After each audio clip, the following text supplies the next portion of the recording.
Magmamarka kay JM ngayon. Pero kasama nyo, yung nag-iisip. Ba't ba ito?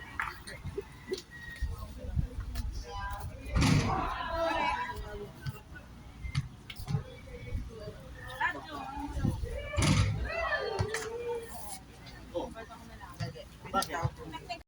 Group ng Lolongges at group ni Victor. welcome natin si Welcome natin pala si Victor.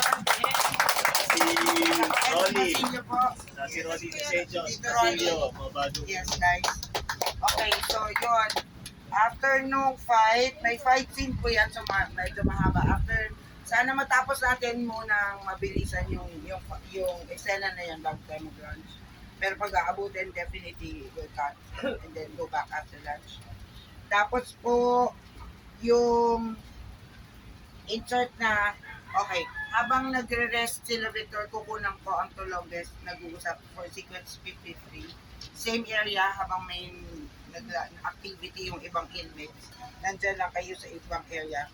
Okay, si JM by that time ay pack out. After ng fight scene, wala nang JM. Uwi na si JM. After the Lagyan fight ko lang scene. siya ng isang activity. Hindi, isa lang. Isa lang? Mabilis lang, insert lang. Oo. Activity lang dito. Kasama niyo.